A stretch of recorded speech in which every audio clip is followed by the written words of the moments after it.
ir dar vieną priimsime. Tai kągi, sveiki visi šią gražią dieną, kovo 20, Tarptautinę teatro vaikams dieną.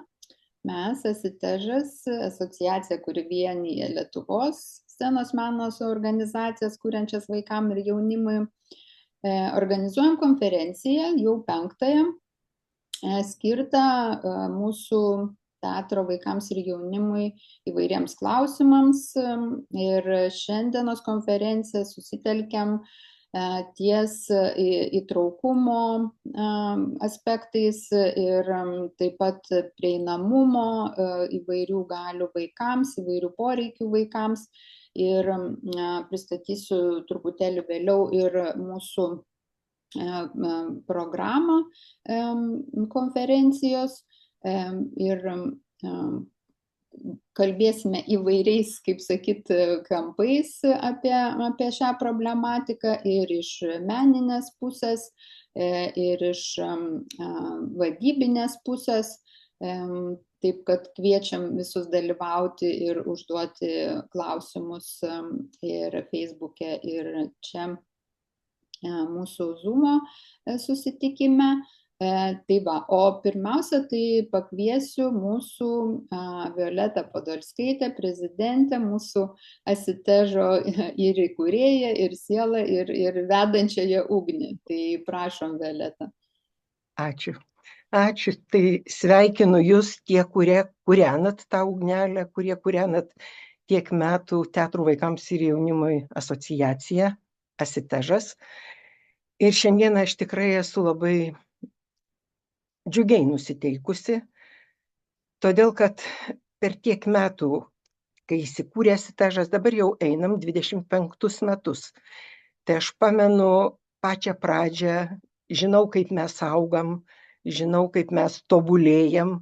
Ir šiandien aš tikrai galiu pasakyti ir padėkoti, kad mes iš tikrųjų per tą laiką apėmėm daugybę sričių.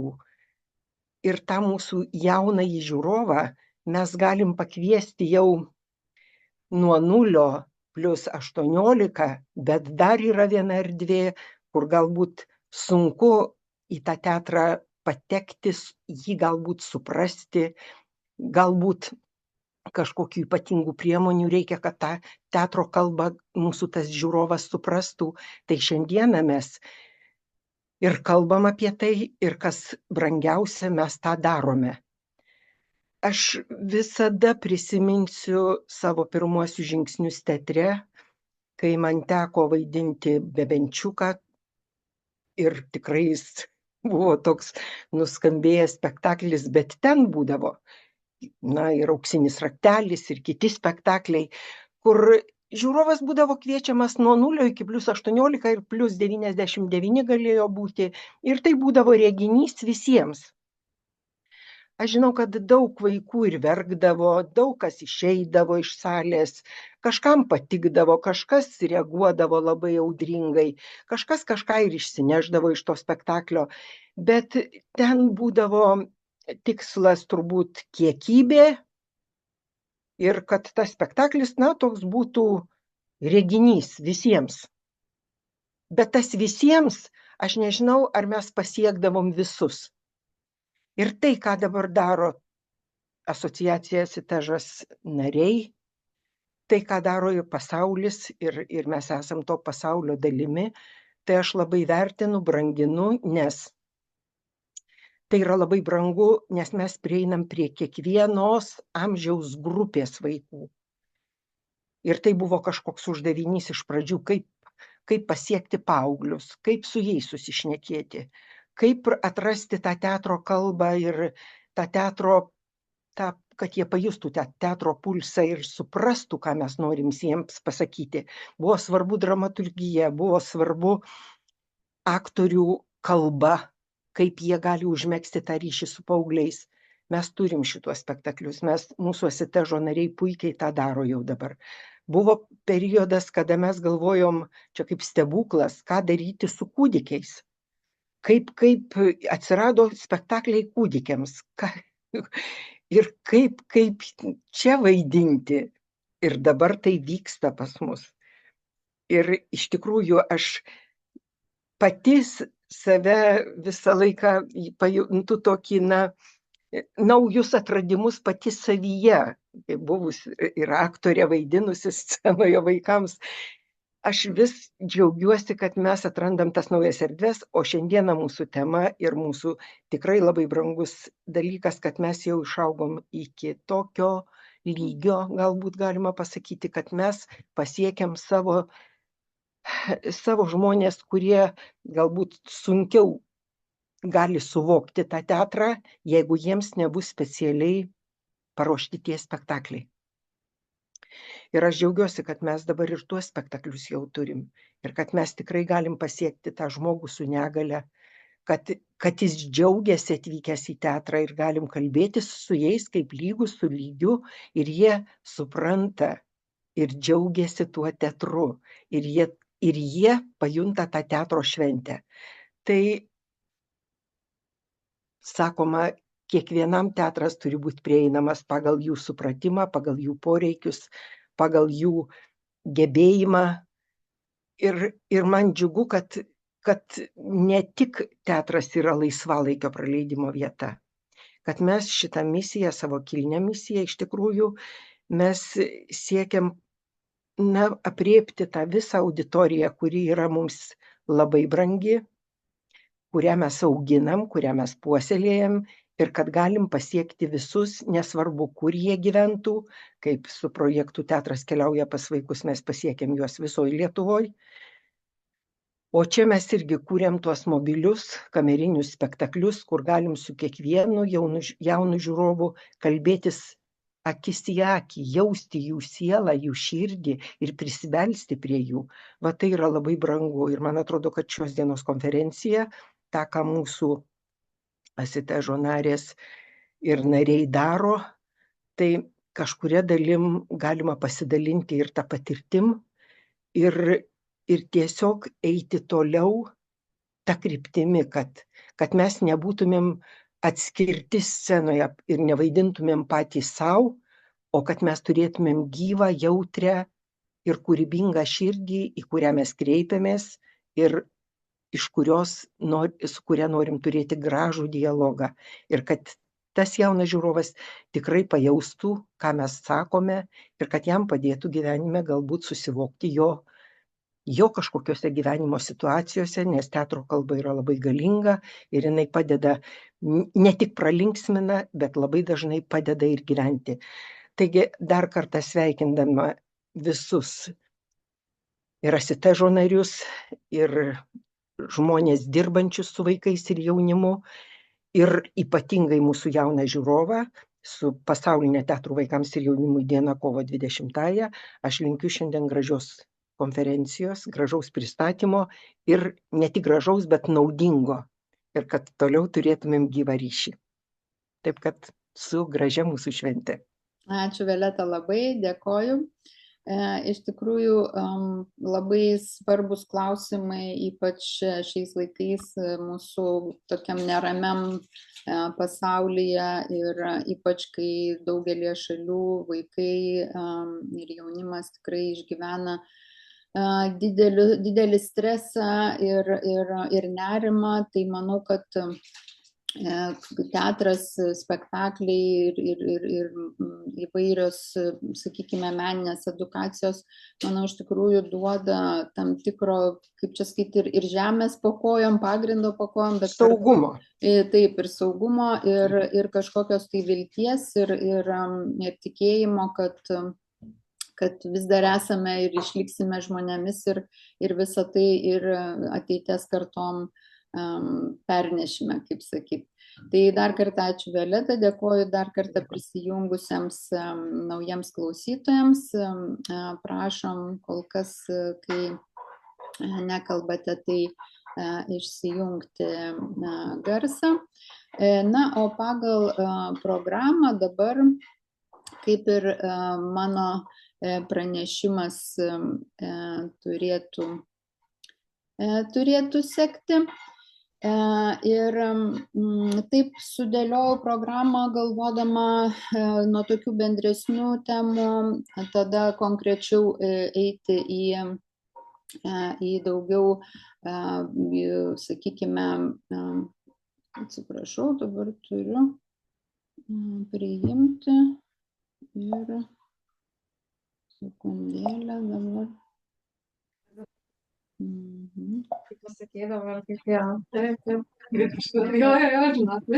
Prašom išsijungti garsą, bet dabar aš kol kas negaliu. Priimti. Taip, dabar jau priėmėm. Taigi, mano ta tematika galbūt susijusi su tokiu platesniu klausimu, nuo ko pradedam mes kaip menininkai galbūt kurti spektaklius vaikams, šiuo atveju su negalia, nes iš dalies kalbėsime apie įtraukumą, apie prieinamumą, kalbėsime iš tos perspektyvos, kad kaip atverti spektaklius ne tik tom, sakykime, grupėm vaikų, kurios galbūt buvo sunkiau įtraukiamos į teatrą kaip kūdikiai arba paaugliai, bet ir šiuo metu, pastaruoju metu ypač akcentuojama ir tarptautinės asociacijos akcentuojama įtraukumą, kai kalbame apie auditoriją, vaikų ir jaunimo auditoriją su negale. Dramaturgijos klausimas mane sudomino,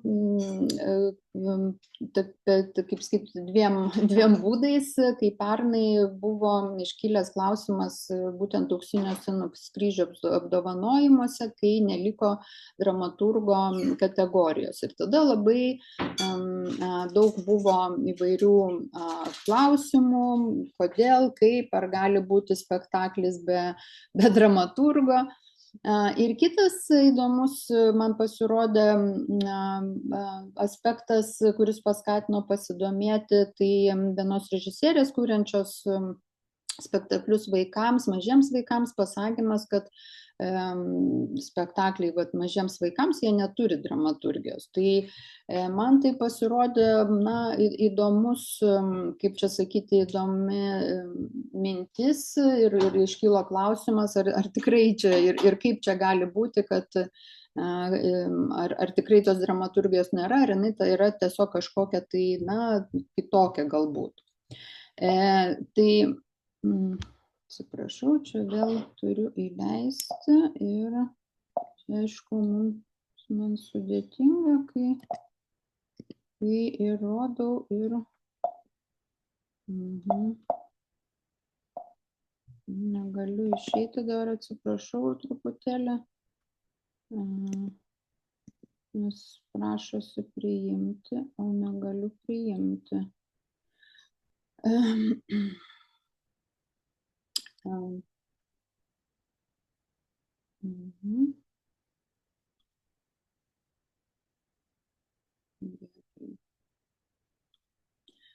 Taigi, kai kalbam apie įtraukų spektaklį, tai žinoma iškyla irgi vėl daug jo pavadinimo įvairių aspektų. Ir aš jau čia praeitoj konferencijoje vėlgi irgi nagrinėjau ir aiškinausi, kaip mes suprantam tą įtraukumą, interaktyvumą arba sensorinį tokį jautrumą žiūrovų požiūrių. Ir aišku, čia tik tai tiek primenu, kad apie įtraukumą dažnai kalbame iš to žiūrovo pozicijos. Kiek ir kaip mes galim žiūrovus įtraukti arba kiek jie turi įsitraukti į spektaklio veiksmą, dažnai fiziškai. Kai kalbam apie žiūrovus su negale, tai žinoma, kad kaip kūrėjams tikriausiai turėtumėm galvoti, bent jau aš asmeniškai visada labai smarkiai galvoju apie tai, kokia yra ta negalia, koks yra tas sutrikimas, kokios yra tos galimos žiūrovų reakcijos, kurie kitaip suvokia pasaulį, kurie kitaip jį pažįsta. Ir dažnai tenka, kai vedu įvairius seminarus ir mokymus scenos meno profesionalams, tenka susidurti su tokiu stereotipiniu lūkesčiu, kad jeigu čia, kaip sakyt, mum juokinga, tai tada visiems turi būti juokinga. Arba jeigu čia visi turi labai tyliai sėdėti, susikaupę ir žiūrėti, tai visi taip turi elgtis. Tai kai mes kalbam apie vaikus su įvairia negalia ir šiam kontekste aš vartoju žodį negalia, bet gali būti kalbama taip pat ir apie neuroįvairovę, gali būti kalbėti apie specialiuosius poreikius, bet, sakykime, čia aš kol kas vartosiu savoką, kad vaikai ar žiūrovai jaunieji su negalia, tai žinoma, kad kai kūrėme ar spektaklius arba kai juos rodome, labai yra sunku numatyti tas reakcijas, nes ypač, sakykime, autizmo spektro vaikai ir jaunimas, jų tas spektras yra tiek platus, kad iš tikrųjų aprašyti visų tų reakcijų, kokios jos gali būti ir ypač nuspręsti, kaip aktoriai, šokėjai turi jas reaguoti, yra sudėtinga. Ir dėl to toksai, iškyla galimybė įvairiai žiūrovus įtraukti į spektaklius. Vienas toks būdas, tai yra toks priverstinai, kaip sakyti, ten kviesti, ar ten už rankų imti, ar duoti kažkokius daiktus, kad jie ateitų ir fiziškai dalyvautų kažką su tais daiktais. Kitas yra kaip tik toksai, kad palaukit, mes jums dabar parodysim, o paskui galėsit dalyvauti, o jūs dabar pasėdėkite. Tai žinoma, ir tas iš mano praktikos ir iš mano stebėjimų dažnai tos vaikus su negalia, jisai labai, į tokią stresinę situaciją įstumia, kadangi jie dažnai net nežino ir nesupranta, kaip jie turi elgtis. Ir tada kažkas tai juos verčia elgtis taip, kaip reikia, ar ten dažniausiai ten ar mokytojai, ar tėvai. Ir dėl to aš bent jau savo spektakliuose tai palieku ir kūdikiams, beje, irgi tokį laisvą žiūrovų dalyvavimą, kitaip sakant, palieku sprendimą jiems, kaip jie nori dalyvauti ir kokias ir kada tos reakcijos, kaip jas rodyti. Ir dėl to čia susiduriam su to iššūkiu kūrėjams ir aišku, pirminė yra tas būtent apie dramaturgiją, kokia ji turėtų būti ir kaip mes turėtumėm konstruoti spektaklį, kad bent jau mano požiūriu jinai turėtų būti, jeigu kalbam apie žiūrovus vaikus su negalia, vis tik tai iš vienos pusės sauganti, o iš kitos pusės skatinanti. Kaip visada man pačiai būna labai įdomu pasiieškoti pačių sąvokų, truputėlį pasiaiškinti, kai imame kalbėti apie kažkokius iššūkius ar problematiką, dėl to, kad dažnai pastebėjau, kad vartojam žodžius ir, taip labai intuityviai jaučiam jų prasmę. Ir dėl to pasidomėjusi mūsų ir teatrologų, ir literatūrologų, žmonių, kurie nagrinėja, kas yra dramaturgija, būtent teatre ir spektakliuose, tai, sakykime, man įsiminė Vasinauskaitės citata ir jos pozicija, kad vis tik tai dramaturgija tai ne tik tai tekstas, kai kalbame apie spektaklį dramos, bet tai tiesiog yra kompozicija ir viso kūrinio struktūravimas. Ir čia jinai būtent ir išryškina tai, kad tai nebūtinai, sakykime, ta struktūra turi būti tokia nuosekli. Jinai gali būti labai įvairi. Ir dar kažkur prašoko. Dar įdomių dalykų teko pasiskaityti, vėlgi apie pastarųjų metų, daugiau po mūsų nepriklausomybės, kaip keitėsi iš tikrųjų dramaturgija. Žinoma, čia daugiausia ėjo kalba apie suaugusiems skirtą teatrą, dramaturgiją, bet įdomus įdomios įžvalgos štai tyrinėtojų apie tai, kad ta dramaturgija keitėsi link to, kad buvo eliminuojama ar buvo pradėta eliminuoti teksto hierarchija ir sugriauta, sakykime, tokia tradicinė ta logika pagrįsta spektaklio dėmenų, reiškia, hierarchija arba kažkoks nuoseklus veiksmo vystymas ir atsiranda tokia fragmentacijos galimybės ir intertekstualumo ir labai daug kitų įvairių požiūrių ir žinoma, kad galbūt ryškiausiai tuos visus pokyčius atskleidžia Lehmano išryškinti postmodernaus ir postdraminio teatro dramaturgijos aspektai, būtent, kad atsisakoma tokio teatro būdingo mimezės modelio. Ir man patinka labai jo būtent pasisakymas apie tai, kad jokios suvokimo tvarkos netrikdomas staigmenos žaismas. Tai man labai susišaukia su būtent bent jau mano tais spektakliais, kuriuos kuriu vaikam su negale ir kūdikiam, būtent apie staigmenos žaismą.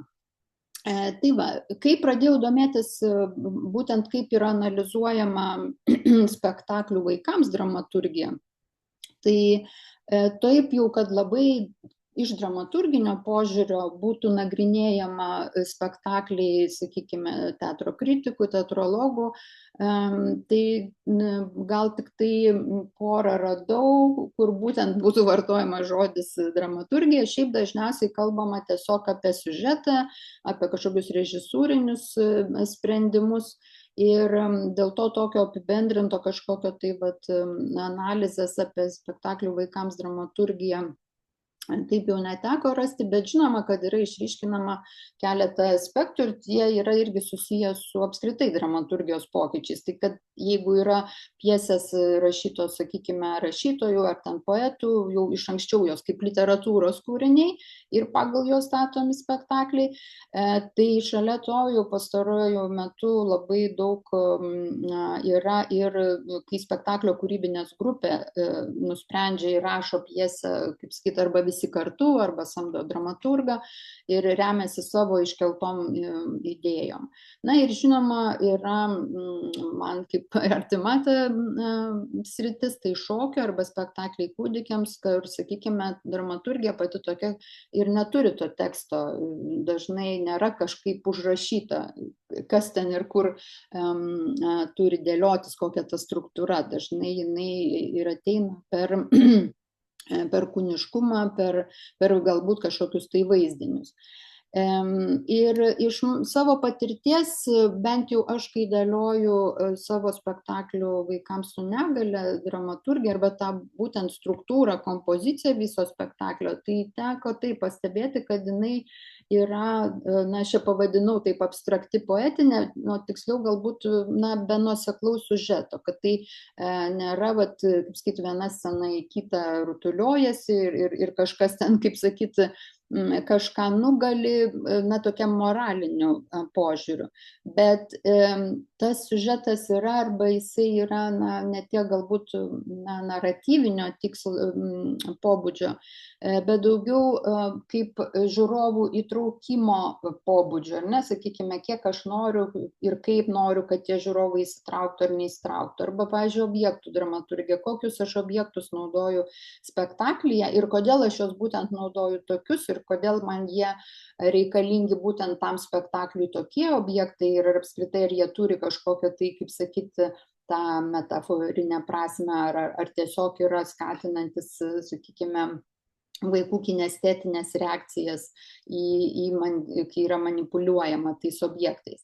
Jinai, žinoma, gali būti fragmentuota, kitaip sakant, kad viena scena gali nesisieti su kita, bet tai vėlgi yra dramaturgijos principas. Tai, kad scenos nesisieja viena su kita, aš neskaitau, kad tokiu atveju nėra dramaturgijos, bet kad jinai yra kitokia truputėlį šiais laikais, tai tą tikrai galima pastebėti, ypač jeigu mes kalbam apie spektaklius vaikams su negale.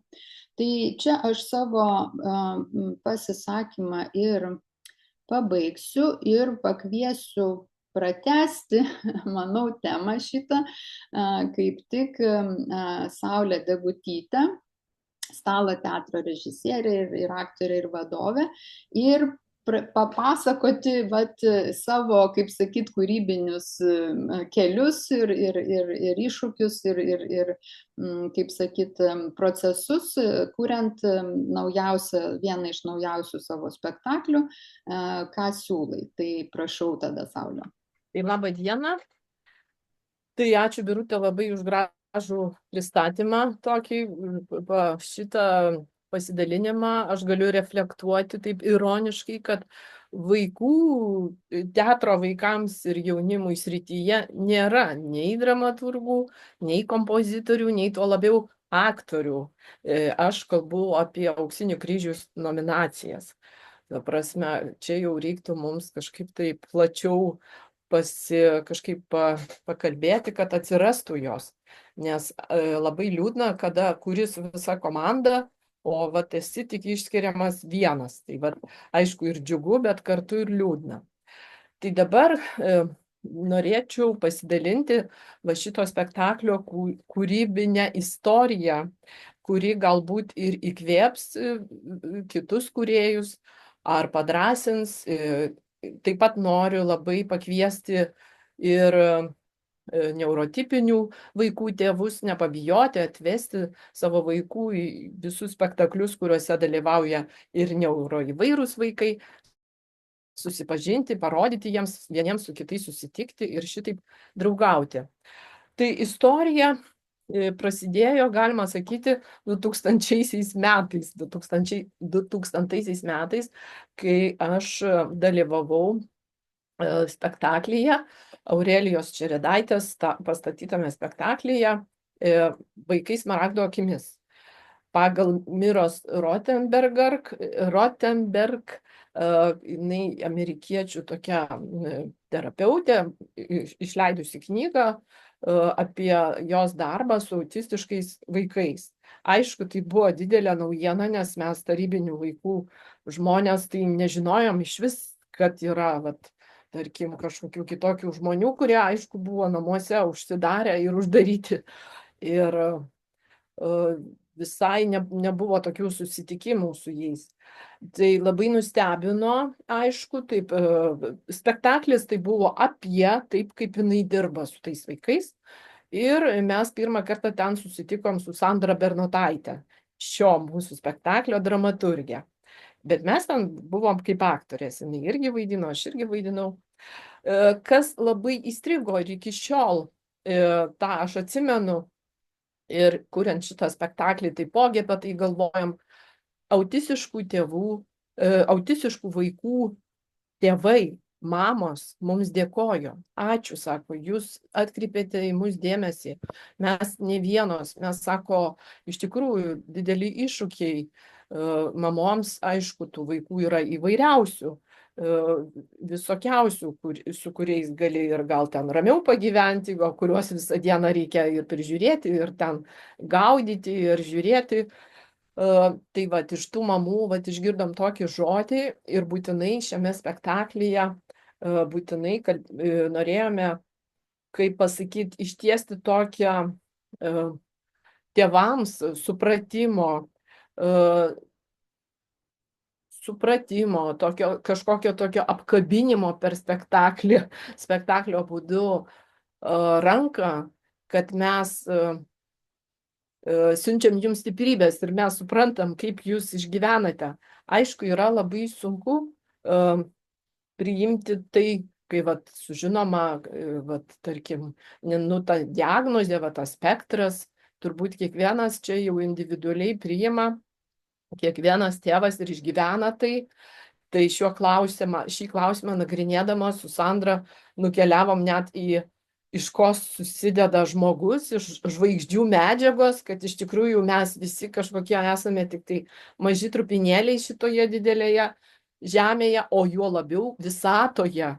Ir kaip mes ten elgiamės, tai visiškai neturi jokios reikšmės. Kaip pasakyti, nedarom kažkokių blogų dalykų, bet tai norėjom tokią perspektyvą parodyti, kad, nu, nesvarbu, koks, vat, kaip čia pasakyti, visi mes esame vienodi va šitoje visatoje. Tai dėl to ir atsirado va tas kosmosas, nors aš turiu daugiametę patirtį dirbdama spec vaikų lopšelį, darželį Žolinėlis, ten vedu teatro pamokas ir ten yra ir specialių vaikų įvairiausių, na, ir sutrikimų, ir negalių.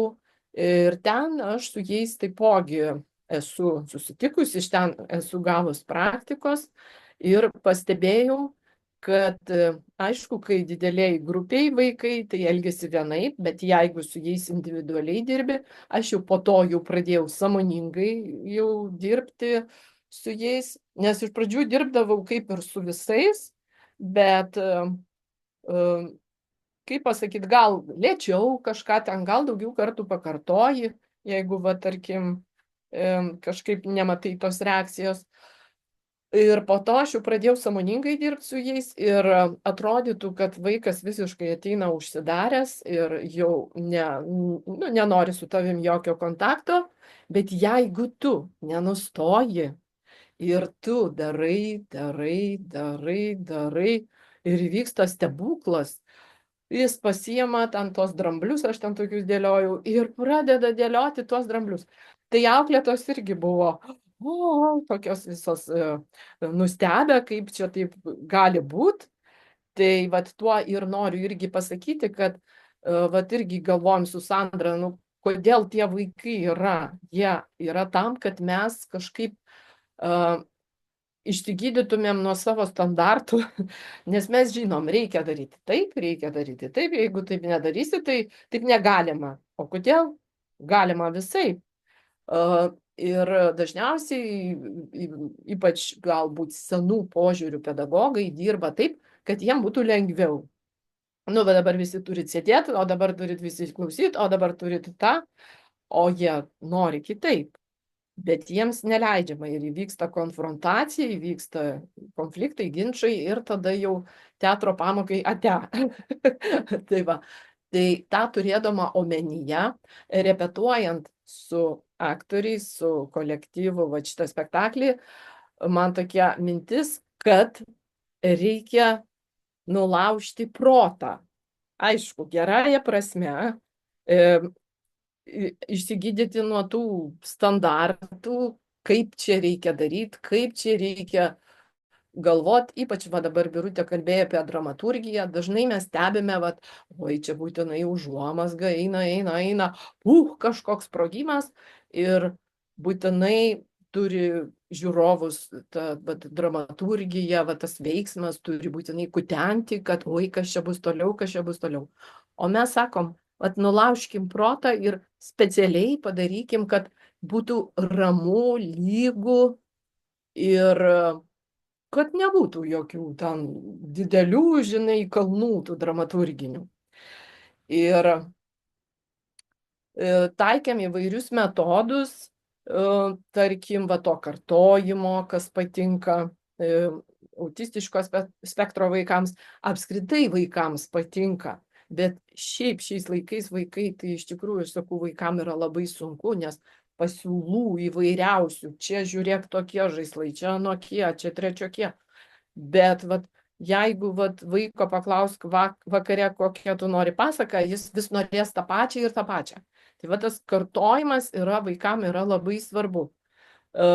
Toliau dar taikėm tokį atskyrimo metodą. Čia aš irgi va tą idėją išgirdau iš tų mamų tais 2000 metais, kaip viena mama pasakojo, kad sako, autistiškas jau ten tokio stipraus spektro vaikas, jos negalėdavo pakęsti, kada kas nors kartu. Pavyzdžiui, jeigu butelyje yra įpiltas koks nors skystis, tai jis būtinai išpildavo. Viskas turėjo būti atskirai. Tai va irgi pagalvojom, kad pavyzdžiui, o kaip šokti be muzikos? Tai vat tame spektaklyje ir yra šitas, kad muzika groja, muzika nutyla, o po to šokama. Tai tiesiog įvyko toks dalykas, tas labai veikia ir neapsikrauna žiūrovas Ypač aš galėsiu pasidalinti sąrašu knygų, labai daug knygų čia prisiskaičiau ir prisiskaitėm, kad jie neapkraunami į daugeliu dalykų.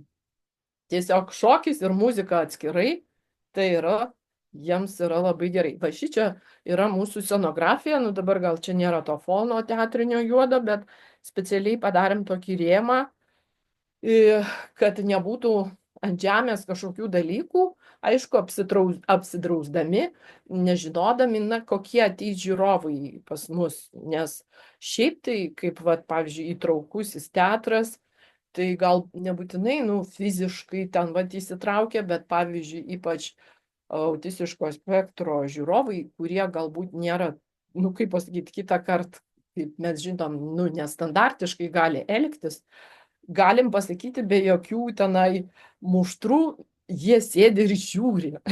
Tai aš ir sakau, įsitraukia ir žiūrėdami įsitraukia, mes po to jiems daliname objektus, kamuoliukus ir jie veikia su tais kamuoliukais sėdėdami. Ir dabar dar, čia aš taip chaotiškai kalbu, žodžiu, labai daug kažką noriu pasakyti, bet dabar kaip atsirado kamuoliukai. Šio spektaklio pirminė idėja buvo kurti pagal Makso Lukado knygą Tu esi ypatingas, tai dėl to ir atsirado ypatingiems vaikams žodis. Bet, tas siužetas toks labai jau elementarus, paprastas, bet ten yra vienas toks nelaimingas vaikas, prie kurio visi ten klijuoja popieriukus. Ir po to tas vaikas eina pas meistrą, klausti jo, kodėl aš toks ir ką man daryti. Tai tas klijavimas mums labai patiko, kaip žinot, visada klijuojame etiketės. Ir galvojom, popieriukų tai nenorim, bet pamačiau, bet netyčia prie aktorės juodo megztinio prilipęs siūlų galiukas. Ir taip gerai atrodė ir viskas, nuo to sekundės pradėjom galvoti, kad tai siūlai limpa, pradėjom piešti su siūlais įvairius paveikslus, ten dėlioti ant kilimo ir naudoti juos kaip objektus jau. Ir po to viskas taip susišaukė, susivedė, kad siūlai objektas tapo spektaklio pavadinimu. Ką siūlai? Ir labai gražiai viskas išsisprendė. Ir tų siūlų pagalba, čia nuotraukose matėte, aktoriai vaidina ir akis, ir ausis, jie klauso. Ir labai įdomu, kad žiūrovai taipogi kartoja. Ir rodėm Šiauliuose tokioj Ringuvos mokykloje, čia Sandra Bernotaitė, dramaturgė, rodėm Ringuvos mokykloje, jinai sėdėjo šalia tokio berniuko, paauglio jau, jisai sako, aš siūlas. O po to siūlai jam susipainiojo ir sako, sulūžo siūlas. Tai labai tokių įdomių dalykų, įdomu, aišku, būtų spektaklio metu paklausinėti, ką jie iš vis galvoja. O spektaklio pabaigoje, aišku, kai mažiau žiūrovų, visus kviečiame pagulėti ir ten toks sukasi kosmosas ir gali visi sustabdyti kosmosą arba paleisti, kad suktųsi kosmosas. Ir tas įtraukumas mūsų spektaklyje, kiekvienas žiūrovas gauna siūlų kamuoliuką ir po to mes tą siūlų kamuoliuką nutiesiam iki dekoracijos ir taip gaunasi visi susijungia. O dar labai visus sujungia Sandros Bernotaitės parašyti tokie eilėraščiai apie akis, apie kosmosą, apie meistrą, kuriuos įskaitęs yra visiems labai gerai žinomas balsas Giedrius Arbačiauskas. Tai Giedrius atsirado, kadangi galvojom, kad reiktų šitą spektaklį pradėti kaip mokslinį, moksliniai filmai apie Žemę, apie visatą, kur skaito kokie nors žymus balsai, visas skaito tekstą. Tai koks balsas? Arba Marijus Žiedas, arba Giedrius Arbačiauskas. Tai taip ir atsirado Giedrius, kuris taip viską sujungė, muziką ir vaizdą, ir tekstą. Ir dar ką norėjau pasakyti, labai džiaugiuosi ir kompozitoriaus Andriaus Šiurio muzika, labai aš ją manipuliuoju, tarkim, aš jau pamatau kažkas vyksta, tai aš specialiai uždedu, ten yra tokia muzikinis kūrinys tame spektaklyje, kuris labai nuramina. Tai kartais kaip kokią terapinę priemonę paleidžiu tą muziką. Nu, kadangi aš muziką leidžiu tame spektaklyje. Tai va, tai tikrai labai norėčiau, jau mano laikas baigėsi, tikrai labai norėčiau, kad nepabijotų tėvai tų neurotipinių vaikų, neurodiversiškų vaikų, tėvai nepabijotų, atvestų vaikus.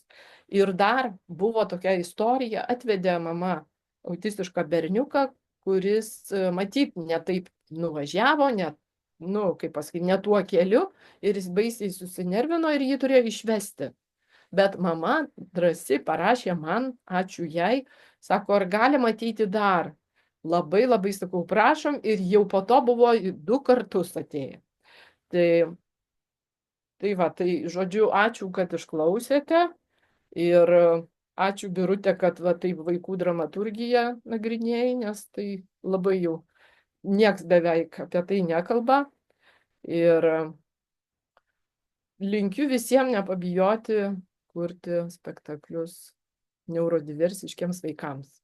Ačiū, Saulė, labai. Aš kadangi mes čia kaip tik pasitaupėm laiko, tai aš tokį klausimą irgi, kad turėčiau galbūt tau, nes būtent apie tą dramaturgiją kalbant, aš ir pati, kai dėlioju, sakykime, spektaklio visą eigą, struktūrą, vat kokie objektai, kad jie būtų saugus, sakykime, ar ne, nes tu niekad nežinai, kaip ir gali nuspėti iš principo, ar ne, arba gali įsivaizduoti, kaip galima tą objektą naudoti, ar ne, va, pavyzdžiui, tavo spektakliai yra tie siūlų kamoliukai, bet, sakykime, ar tu kūrimo metu, sakykime, apmastei, ką tie vaikai gali su tais siūlų kamoliukais padaryti, pavyzdžiui, tu minėjai, kad jie gali vynioti, bet ar nebuvo kažkokių kitokių, kaip sakytų, kamoliukų panaudojimo būdų, ypač kai jūs rodot, sakykime, ten mokyklose, kur daug susirenka tų vaikų, vat, kokios buvo netikėtos jų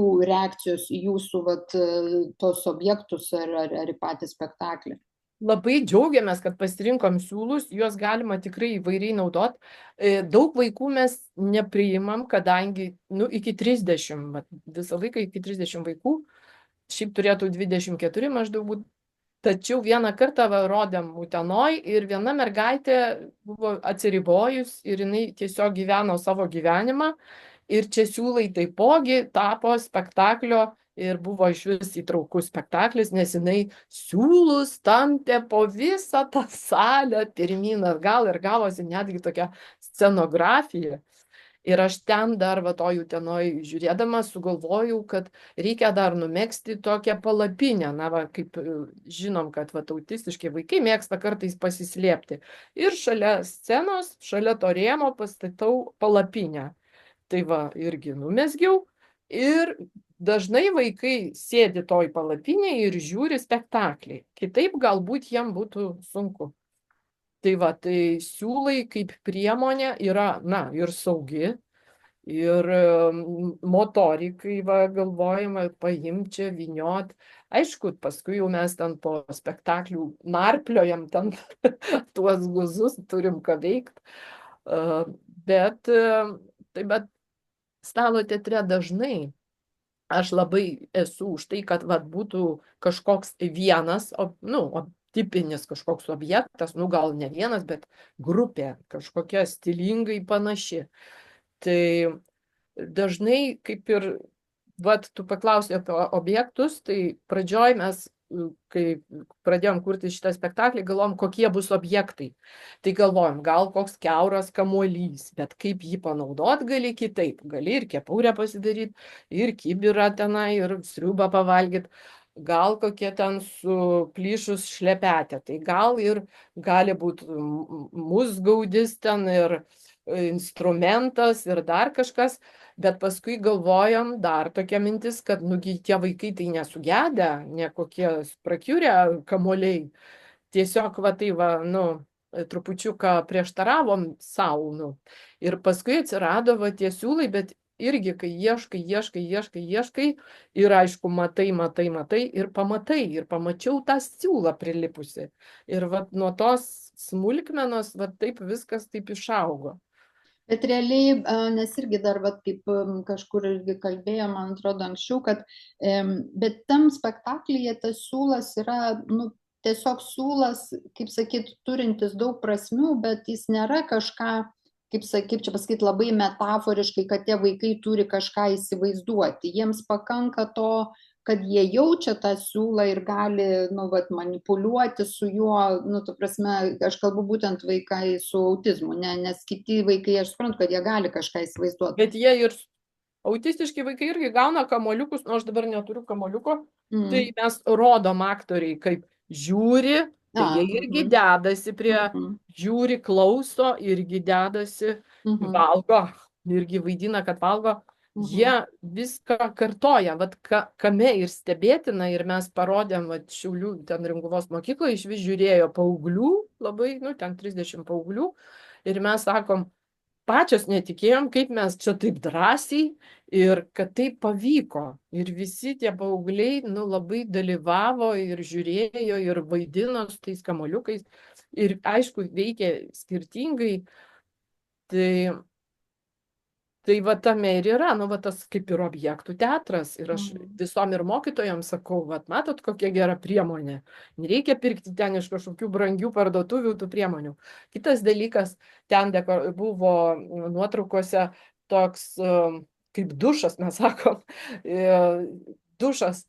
Tai Panevėžy atsakė, oi, kokia gera slėptuvė, padarysim paaugliams. Tai žodžiu, mes jau galima sakyti, va, jau turim kažkokį dizaino skirto vaikams autizmų, paaugliams, tokį kaip ir baldą.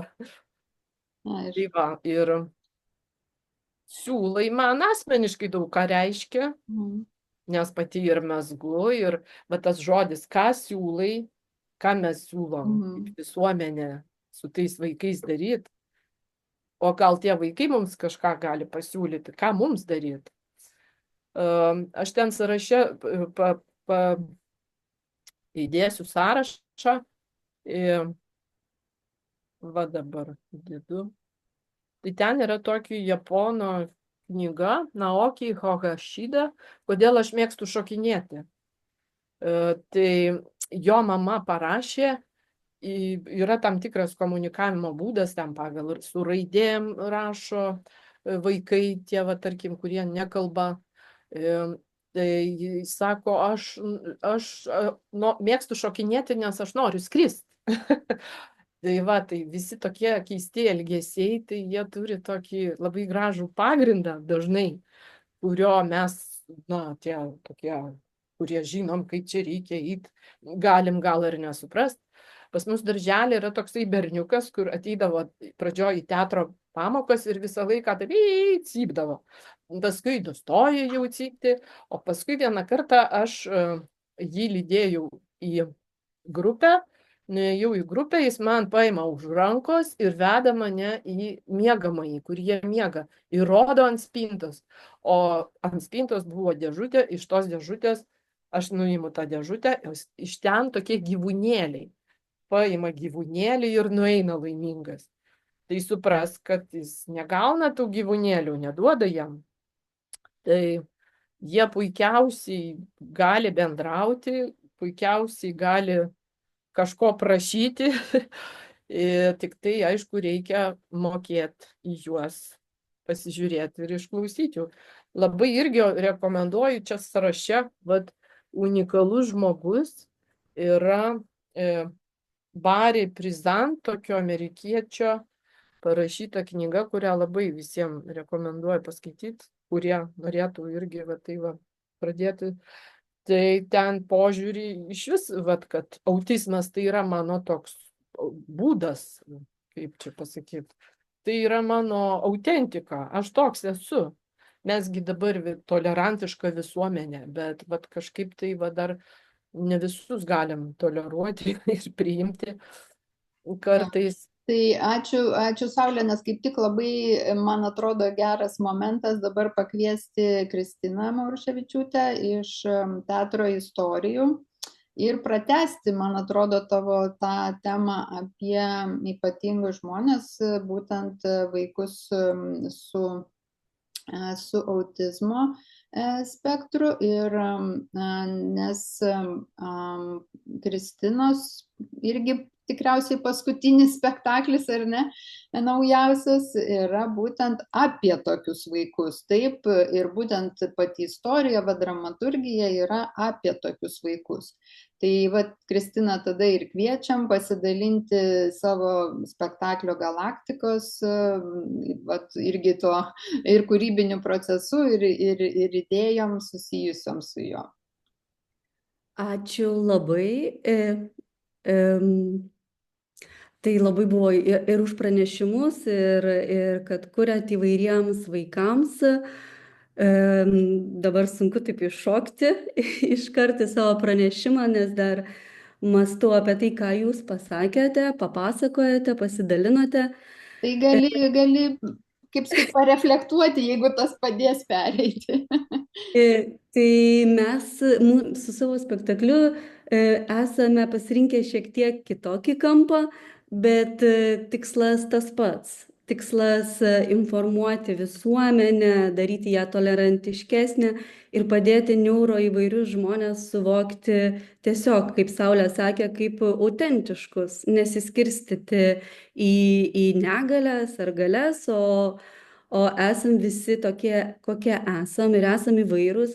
Ir savo spektakliu būtent ir siekiam skatinti, įsižiūrėti į žmonės aplink, išgirsti juos ir priimti, prisitaikyti prie jų. Tai pristatysiu, kaip minėjot, spektaklį Galaktikos. Jo kelias yra netrumpas, aš jau nebesuskaičiuoju. Pjesė buvo sukurta per pandemiją ir ją paskatino asmeninės patirtis ir matyt reikėjo nemažai laiko, kad jas patirti ir suvirškinti ir atrasti būdą, kokiu apie tai kalbėti ir atrasti visų pirma dramaturgiją, kuri galėtų pajusti šiuos jautrius žmonės ir apie juos papasakoti visuomeniai. Nes kaip turbūt žinot, ir Saulė pasako, tai yra itin jautrus žmonės ir jų pasaulis gan užaštrintas. Tai ieškojau būtent tokio žmogaus ir kai susitikau, aš pažinojau, bet kai tiesiog atsirado, grįžo pas mane į mano gyvenimą bendradarbė, kolegė, tokia Diana Gencevskaitė, taip pat labai jautri dramaturgė. Pagalvojau, kad jinai su savo jautrumu galėtų perleisti per save tų žmonių pasaulį, įsigilinti į juos ir parašyti tokią pjesę, kuri kalbėtų apie juos. Tai kai pradėjom dirbti su Diana, mūsų tikslas buvo, kad būtent šitų žmonių balsas būtų girdimas. Tai įsijungsiu jau vaizdus. Ar gerai matote? Tai būtent norėjom, kad būtų girdimas autistiško jaunuolio, apie kurį pasakojame spektaklį, 12 metų jaunuolio Karolio balsas, ir istorija būtų pasakojama ne apie jį, o jis pasakotų savo istoriją iš savo perspektyvos. Todėl gilinomės ir asmeninės patirtis, į dokumentinę medžiagą, taip pat be galo įkvėpė ir grožinė bei mokslinė literatūra. Iš tikro buvo įdomu, kai apie šitą autizmo reiškinį sužinojau, buvo įdomu atrasti netgi anksčiau skaitytoje literatūroje, parašytoje seniau, kai dar neegzistavo autizmas, sakykime, mūsų akiratyje aprašytus tokius vaikus, tik tais jie nebuvo apibrėžti kaip autistiški asmenys. Tai mes iš visų šitų minėtų inspiracijų lipdėm, kūrėm ir pandemijos metu išleidom, sukūrėm šią pjesę.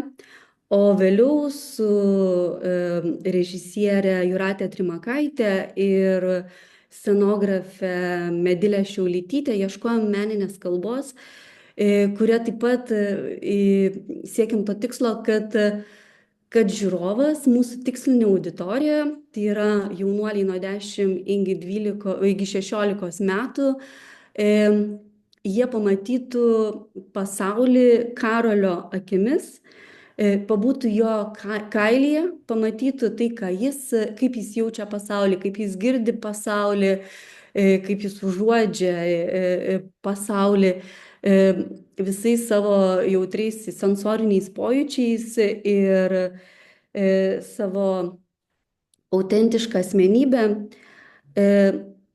Nes mūsų buvo toks pagrindinis tikslas, kaip jau ir minėjau, bet užtvirtinsiu, bet kad būtent 12-16 metų jaunuoliai ir tuo pačiu ir platesnė visuomenė, kurie dirba su moksleiviais, jaunimu, mokytojai, psichologai, pamatytų iš arčiau šios žmonės, pasijustų jo kailyje, spektaklio metu nugyventų keletą dienų su juo. Ir manome, kad tai padėtų žiūrovams suprasti Karolį, o kai tu pamatai pasaulį kitomis akimis, tau tas asmuo galimai tampa artimesnis. Tu supranti, kaip jis jaučiasi.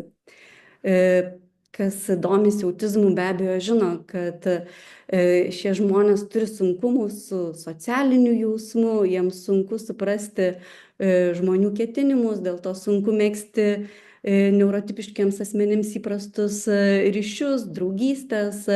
Taip pat jie dažnai pasaulį jaučia kaip triukšmingą aplinką, pilna įvairių dirgiklių, tai juos vargina, jie patiria problemas psichologinės, panikas ir jiems tikrai sunku adaptuotis.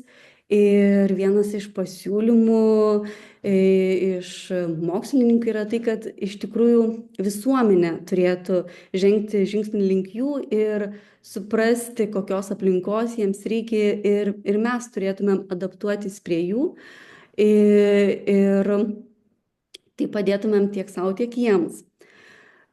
Aišku, šie vaikai taip besielgdami, taip reaguodami dažnai klasėje atrodo keistuoliais, patiria patyčias. Mes apie tai bandome kalbėti spektaklyje, siekiame kalbėti ir visą veiksmą kuriame tokį, čia dabar rodau vaizdus iš spektaklio metu vaizduojamus pamokoje scenų, tai siekiame rodyti ne taip, kaip pamoką matytų neurotipiškas žmogus, o taip, kaip joje jaučiasi, mato, girdi autistiškas žmogus. Taip pat yra įdomus aspektas, kad tie žmonės likę vieni savo saugioje aplinkoje atsiskleidžia visiškai kitaip. Tampa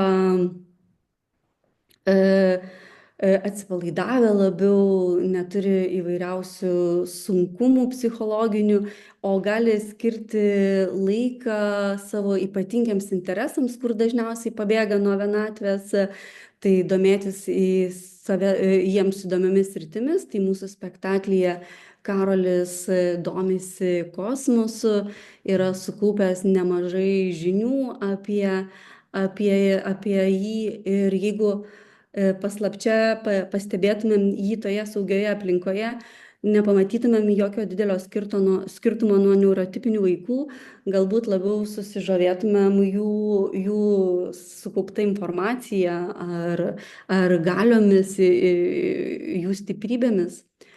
Būtent todėl siekiame parodyti, kad šie žmonės, jie turi ir daug stiprybių, daug galių, daug naudingų visuomeniai savybių, todėl svarbu juos pažinti, prisitaikyti prie jų ir įtraukti, kad jie taptų lygiaverčiais mūsų visuomenės nariais ir savo ypatingą asmenybę praturtintų mūsų visuomenę.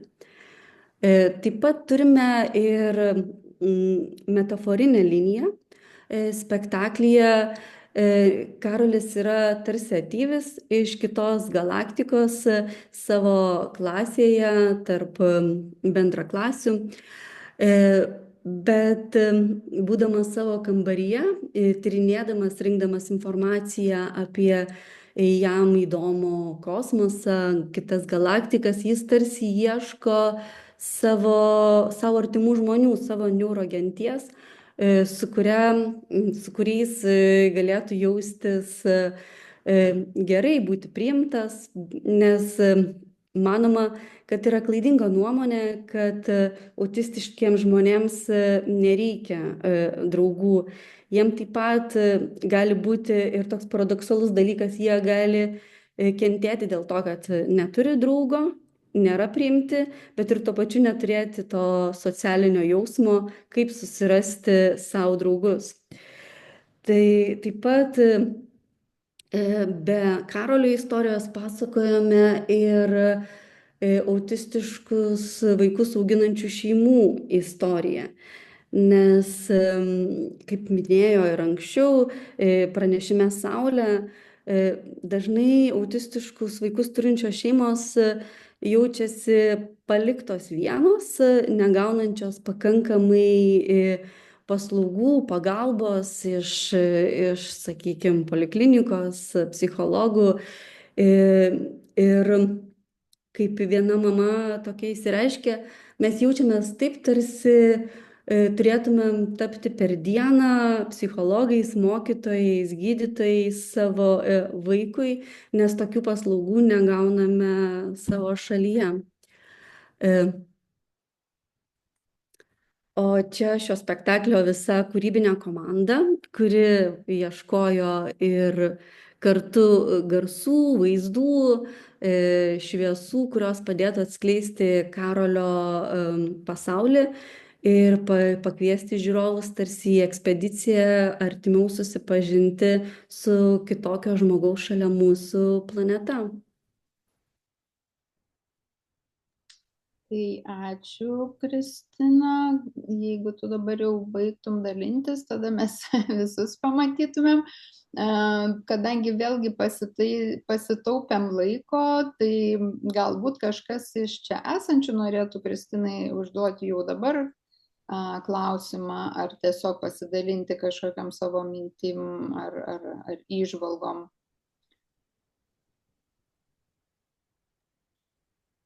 Tai vat aš gal ir paklausiu, jeigu galima, o kaip vat mokiniai, pavyzdžiui, po spektaklio, vat, kai pasižiūri, ar paskui jūs kalbatės ir ką jie galvoja? Ačiū už klausimą. Tai mes nemažai jau pristatėm moksleiviams ir suaugusiems ir šeimoms. Tai spektaklio metu pastebim ten pro skylutę konstrukcijų, stebime žiūrovus, tai būna labai smagu matyti, kad jie itin įsitraukia, stebi spektaklį, situaciją. Ir žiūrovai po spektaklio turi daug klausimų. Ir po paskutinio spektaklio atsimenu klausimą, kokia ten tau diagnozė, dalinasi savo panašiais patyrimais. Taip pat, kadangi dar yra ir daugiau herojų, ten tokia pikta teta, kuri visus moko, tai dalinasi savo patirtim apie siužetą, kas su kuo susidūrė. Bet šiaip klausimai netyla ir man svarbiausia yra tai, kad jausmas, kad žiūrovai išgirsta ir pamato, kad tarp mūsų yra įvairių žmonių. Ir iš tų diskusijų tai labai jaučiasi ir aš labai tikiuosi, kad jie ir išėję prisimins tai ir į savo klasiokus pažiūrės atidžiau, nenurašys, jeigu elgesys nėra standartinis iš karto kaip kažkokį ateivį, o pagalvos, galbūt jis toks žmogus. Ačiū, kad jūs tai darote. Aš noriu trumpai papasakot, vat pas mus buvo atėjus gal 1-2 klasė ten į kitą spektaklį, bet kai dabar yra tas įtraukumas, tai toj klasiai buvo berniukas su Dauno sindromu. Bet žinokit, kas labiausiai nustebino, visų vaikų pagalba jam. Visi nori eiti, aš noriu su juo susikabinės rankom. Visi, kaip pasakyti, galbūt perdėtai, bet visa klasė yra labai empatiška tam berniukui. Tai tas yra taip gražu. Ir va, vienintelis dalykas, nuo ko čia tas priklauso, nuo mokytojų. Kad mokytojos va taip vaikus moko jį globoti, va kaip jos pateikia, kad jam sunku, ar taip, ar anaip. Ir jokių patyčių, bet tik didelė pagalba. Tai va, ką Kristina jūs darote, tai čia irgi padeda mums. Aš dar irgi norėčiau, toks irgi dabar pagalvojau, kad ar jūs rodėt, pavyzdžiui, tą spektaklį autistiškiam vaikam? Turiu omeny kaip žiūrovam. Ir kokios buvo jų reakcijos, sakykime, į tai? Mes tokio kaip specifiškai autistiškams vaikams nerodėm, bet aš esu, pavyzdžiui, aš kaip pati irgi dirbu su jaunuoliais, esu pasikvietusi, kad ir pas mane besimokančių mokinių, kur aš pastebiu, kad jiems yra Aspergerio sindromas, nes dar tas autizmas yra juk labai didelis spektras ir mes spektaklyje, kas turbūt irgi svarbu, kalbame apie užsienį taip vadinamą high functional autism arba seniau vadintą Aspergerio sindromą, kas tai yra sudėtingas atvejis tuo, kad jie yra tokie tarsi nematomi vaikai, nes jie beveik tokie pat kaip visi, bet ne tokie pat. Ir dėl to yra jiems dar sudėtingiau, nes neaiškus ir nedažnai nustatomas atvejas. O moteriams aš esu merginoms skaičiusi, kad iš vis labai sudėtinga nustatyti. Tai jie yra tokie pražiūrėti, dauguma iš mūsų turbūt ir net nežinom, kad priklausom tam spektrui. Tai esu kvietusi, kur aš matau, kad turbūt yra spektre asmenis, bet tam high functional autism. Tai man atrodo, kad tie žmonės daug ką atranda apie save ir atsimenu ir mokslininką tokį, kur irgi matosi tokio spektro bruožų, esame pasikvietę į spektaklį. Tai aš manau, kad šis spektaklis, aš nežinau, kaip jis nėra skirtas, sakykime, grinai autistiškams žmonėms ir nežinau, ar būtų taip gerai rodyti, nes ne tam mes jį skiriam, mes daugiau taip skiriam plačiai visuomeniai, kad didinti žinomumą to klausimo, supratimą. Bet manau, kad daug asmenų, kurie turi būtent tą Aspergerio sindromą, tai gali būti tokia atradimas savęs, suradimas atsakymų, sakykime, neduodančių ramybės klausimų, kas su manim negerai, kodėl aš kitoks, ar aš čia kažkoks kvailas ir panašiai. Tai man atrodo, tas spektaklis gali ne tik padėti kitą pažinti, bet ir save. Bet jis toks skirtas plačiai auditorijai ir suaugusiems, ir žmonėms dirbantiems su vaikais. Tai toks, kad suprasti, kad šalia mūsų yra įvairių žmonių. Jo, čia aš manau, kad yra labai, kaip čia sakyti, įdomios tendencijos, kažkur tai linkstama link to, nes sakykime, kiek aš dalyvauju įvairiuose tarptautiniuose, sakykime, susitikimuose, būtent tarptautiniuose ir įvairiuose festivaliuose ir konferencijose, labai dabar pastaruoju metu įmama kalbėti būtent apie įtraukumą visiems. Kitaip sakant, kad net iškeliama mintis yra, kad iš vis net nerašyti, kad šis spektaklis skirtas kažkam, tai kažkokiai auditorijai. Sakykime, arba kad jame vaidina, nes dar galbūt mes ir Lietuvoje gal nėra tiek dar, kaip sakytų, spektaklių būtent vaikams ir jaunimui, kur vaidintų aktoriai su, sakykime, su negale arba su autizmo spektru, nes, sakykime, kai kuriuose šalyse aš nemažai žinau, Jungtinėje karalystėje yra trupės, tiesiog didžiulės trupės, kur būtent net su mokykla, su studija, kur būtent įvairius jaunuolius iki 18, man atrodo, ar iki 21 metų būtent moko teatro, kad jie būtų aktoriai, kad jie būtų profesionalūs aktoriai ir gautų, kaip sakyt, atlygį už tai. Ir jie su tom visom negaliam vaidina spektaklius ir rodo irgi publikai, kuri gali būti ir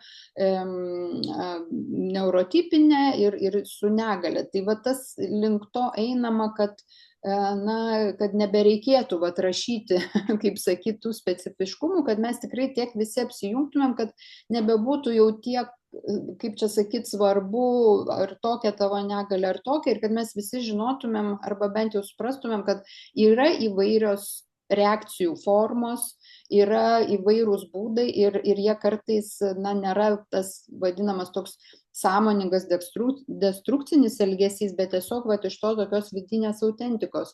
Tai aš galvoju, kad čia mums Lietuvai dar ir mūsų asociacijai galbūt irgi verta pamastyti apie tai, nesakykim, kad spektaklius, kuriuose vaidina žmonės su negale suaugusių auditorijai, tai aš žinau, ir Saulės kolegija Snieguolė Dikčiūtė, ir jūs kartugi ten kūrėte, bet kaip suvesti su vaikais, su jaunimu, nes tą, ką tu, Saulė, paminėjai, aš manau, irgi pastebėjau, kad kuo mažesni vaikai, tuo mažiau jie turi to tokio nusistatymo. Tai čia gal ar mokytojai, ar tėvai, čia irgi klausimas yra, nes dažnai ir iš ten yra tai ir mažam vaikui, kuris nelabai atkreipia dėmesio į tą kitoniškumą, nes jie ten, kaip sakyt, tą kitoniškumą supranta labai per save.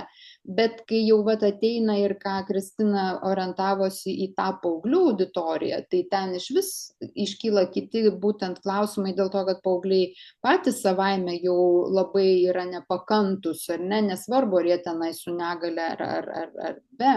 Tai manyčiau, kad šitas ir ypač perėjimas, tas nuo 10 ten iki 16 metų yra toks pats sudėtingiausias pačiam paaugliui. Ir dar kitą priimti, kaip sakyt, kur irgi nežinai, kaip jis ten reaguoja ar ką. Tai manau, čia yra tokių iššūkių ir norėčiau privesti jau dabar prie Inesos pranešimo, kaip su tokiais iššūkiais, kaip su tokiais spektakliais, kaip su tokia auditorija, kaip sakyt, kalbėtis ir bendrauti jau kaip formuojant teatro repertuarą. Tai jau iš tos vadybinės pusės, Inesa, tada kviečiam pasidalinti savo patirtimi. Labą dieną visiems. Iš ties, kaip Birutė ir sakė, aš kalbėsiu ne tik tai apie teatre kuriamus spektaklius vaikams su neurolingvistiniais sutrikimais ar netipinės raidos vaikams, bet apskritai kalbėsiu apie tai, kodėl teatro repertuare yra svarbu turėti kuo įvairesnės tematikos spektaklių ir kodėl reikia nebijoti teatro vadybai arba sprendžiamąjį balsą turintiems teatro asmenims priimti menininkus, kurie siūlo, kartais iš pirmo žvilgsnio atrodytų labai nišinės temas ir labai nišinėms auditorijoms. Tai aš pabandysiu pasidalinti. Ar mane matote? Mano skaidrės. Taip, Inesa, matom. Taip. Ir pradėsiu aš nuo tokio asmeninio inkliuzo. Tik tai pabandysiu. Kažkodėl mano nevaldo. Taip atrodo, taip paleis. Taigi, čia esu aš ir mano močiutė, Suvalkietė, sunkiais pokario laikais, likusi anksti našle, užauginusi 4 dukras, kurios suteikė jai teisę vadintis 9 anūkų močiute. Taip ir leisdavom vasaras ten pas močiutę, Suvalkijoje, su puikiausiu sodu, su nuostabiais tvenkiniais, pievomis. Ir mažiausiai būdavom 4 arba, žiūrėk, ir visi. Tai močiutė kiekvieną vakarą po privalomo mūsų poteriavimo visus paklausdavo, kogi vaikai norėtumėt rytdienai pietums. Ir čia jau pasipildavo užsakymai ir blynų, ir miltinių, ir bulvinių, ir su varške, ir maltinukų, ir balandėlių, ir ko tik mes neprašydavom. Močiutė, kuri garsėjo, kaip ir daugelis mūsų giminės moterų, kulinariniais sugebėjimais, kitai dienai paruošdavo patiekalus ir galėdavom rinktis mažiausiai iš 2. Kas dar prisimena tos sovietinius laikus, tai tikrai žino, kad moteris sugebėdavo ir iš kirvio koto 5 sriubas išvirti. Tai tikrai, nors eksperimentų netrūkdavo, bet pavargę nuo maudynių, gaudynių ir slėpinių tikrai lapnodavom ir džiaugdavomės močiutės maistu. Teatras, atsiprašau, vėlgi tas valdymas, taip, pabandysim. Taip, tai teatras nėra močiutė, bet teatras taip pat turi paruošti meniu, gana sudėtingą kitą kartą, kad įtiktų įvairiems auditorijos segmentams. Ir tikrai tas mūsų kuriamas pyragas dažnai turi būti labai gerai subalansuotas, parinkti ingredientai ir kartais tikrai labai nelengva atliepti žiūrovų skonius. Kaip tie, kas iš tikrųjų bent šiek tiek susipažino su vadyba, turbūt dar atsimena Bostono matricą. Labai trumpai priminsiu ją, kartais jinai vadinama zoologijos sodu dėl to, kad kai kurie naudojami čia tam tikri terminai, kaip šunys, katės, karvės. Tai jeigu pritaikius ją teatro laukui, tai turbūt melžiama karvė, tai būtų tie mūsų jau laiko patikrinti spektakliai, kurie yra mėgstami, nepraranda žiūrovų ir jie leidžia generuoti pajamas, iš kurių mes vėliau kuriame naujus spektaklius. Žvaigždės, tai tie naujieji, taip pat jau atradę savo žiūrovą spektakliai, jie subrendus rinkai gali tapti vėlgi melžiamomis karvėmis ir gali puikiausiai įsitvirtinti teatro repertuare. Šunys daugiausia turbūt klausimų vadybininkams keliantys teatro produktai, nes jie jau dažniausiai sunkiai renka savo žiūrovą, galbūt yra ir moraliai pavargę. Na ir katės arba klaustukai, tai yra tie nauji nišiniai spektakliai, eksperimentiniai, bet labai neaišku, ar jie taps žvaigždėmis, ar galbūt kaip šuniukus teks uždaryti į būdą. Tai jeigu, atsiprašau, tikrai man netaip čia sekasi valdyti, truputėlį kitoks valdymas, tai jeigu mes būtume turbūt komercinis teatras ir galvotume tik tai apie pajamas, tai geriausia būtų turėti tuos produktus, kurie tinka melžiamai karvei. Bet žinom, kad Lietuvos teatro rinka nėra jau tokia didelė. Ir tikriausiai ant vienos rankos pirštų galėtume suskaičiuoti tuos 20 metų skaičiuojančius spektaklius ar 10 metų spektaklius repertuare. Kita vertus, teatrui labai svarbu išlikti gyvybingam, aktualiam, patraukliam, o be to juk ir menininkai kiekvienais metais atsineša nuostabių naujų idėjų ir prašo kurti tas kates, kurios labai turi didelį potencialą tapti žvaigždėmis. Ar gali toji laukinė katė tikrai virsti žvaigžde? Pažiūrėkim, trumpai prisiminkim svarbiausius repertuaro formavimo principus ir bent 3 iš jų yra kalba apie laukinių kačių auginimą. Tai yra apie būtent tuos eksperimentinius naujus šiuolaikinio teatro spektaklius, naujomis formomis, interaktyvius, įtraukius spektaklius. Būtent apie kitokį teatro repertuarą ir kodėl jisai gali būti svarbus ir gali būti naudingas teatrui. Visų pirma, tai šiuolaikinio teatro misija yra edukuoti, keisti visuomenės požiūrį, ugdyti empatiją, vystyti auditorijos plėtrą. Ir čia man labai patinka vis tik angliškas terminas audience development, todėl kad jis yra kur kas platesnis, apima ne tik tai kiekybinę, bet ir kokybinę pusę.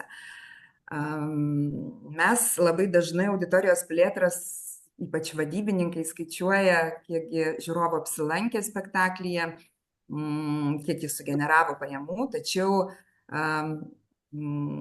tai, apie ką kalbėjo ir ankstesnės lektorės, apie teatro misiją, kaip pasiekti tas, rodos, visai nišinės auditorijas, kaip praplėsti visuomenės požiūrį, kaip daryti poveikį ir kaip kurti tą kitokį teatrą. Liečiant pačias įvairiausias temas, naudojant įvairias formas, įvairias erdves ir skirta vėlgi labai iš pirmo žvilgsnio, rodos, nišinėms auditorijoms. Tai yra vystyti dialogą su visuomenė, galbūt visiškai nauja, su visiškai naujų auditorijos segmentų. Ar gali tokie spektakliai tapti žvaigždėmis, o gal net ir melžiamomis karvėmis? Iš vadybinės pusės pasakysiu ir iš mūsų teatro patirties taip. Patiksiu keletą pavyzdžių.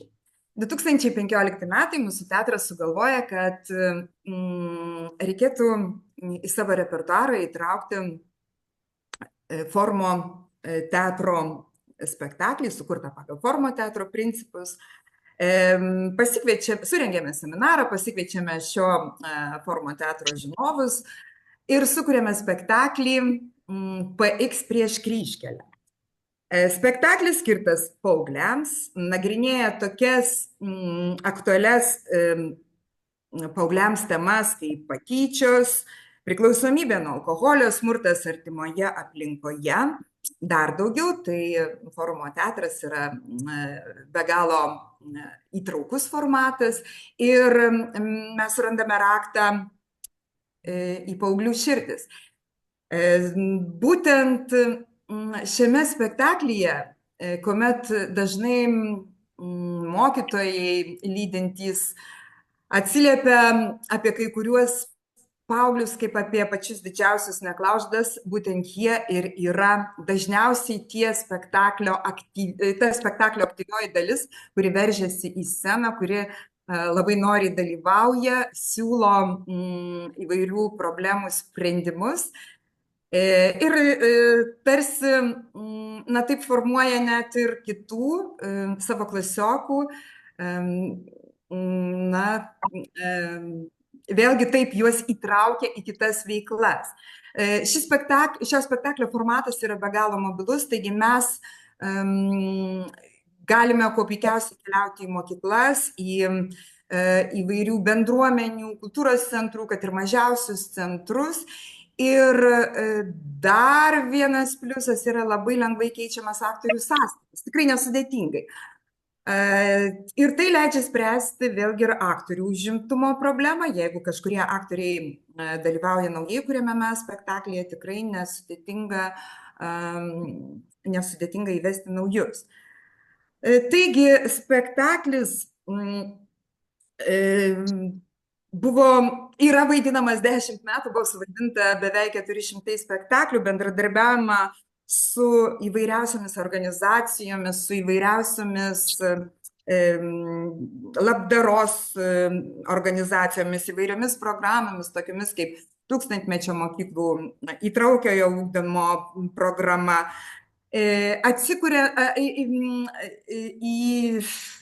Atsižvelgiant į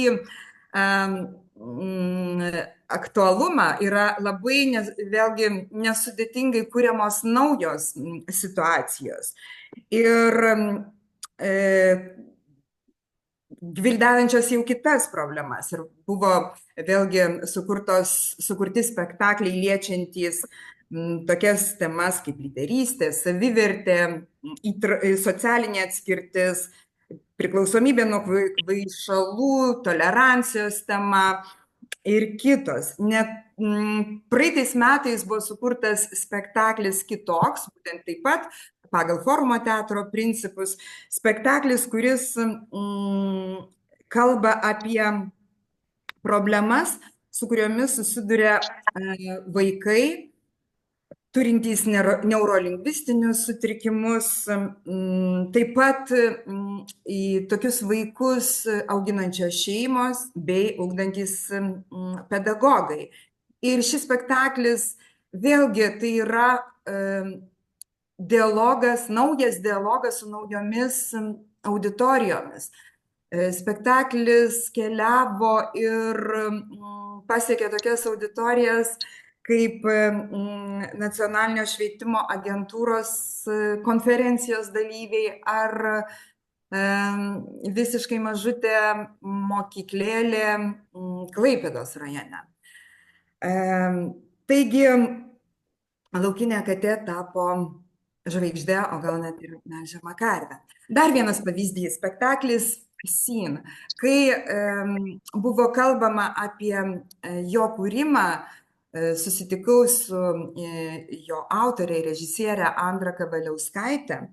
Ir mes kalbėjome apie tai, kad tai bus greičiausiai visiškai nišinis spektaklis, visiškai nišiniai auditorijai, būtent mergaitėms N14, kurios patiria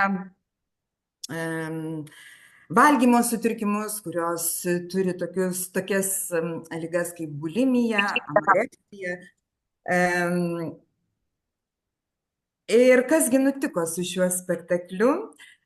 Spektaklis tapo žvaigžde. Visų pirma, jisai ženkliai viršijo tą auditorijos segmentą, apie kurį pradžioje galvojome mes, nes praktiškai kiekvienas turime savo aplinkoje pažįstamų žmonių, kurie šiais laikais, šiame baisiame 21 amžiuje turi valgymo sutrikimų. Ir iš to išplaukiančių įvairiausių pasekmių, tokių kaip patyčios, savivertės stoka, socialinė atskirtis ir taip toliau. Taigi, vėl buvo bendradarbiaujama su įvairiais visuomenės sveikatos centrais, su švietimo įvairiomis programomis, labdaros tomis pačiomis organizacijomis ir spektaklio sklaida taip pat vyko ir tebevyksta plačiai. Spektaklis buvo įvertintas ir teatrologų, tapo Auksinių scenos kryžių laureatu. Bet svarbiausia jo vertė tai yra mezgamas ryšys su jo tikslinė auditorija. Ir čia jau tikriausiai turėtų kalbėti Andra apie tai, koks tas yra grįžtamasis ryšys.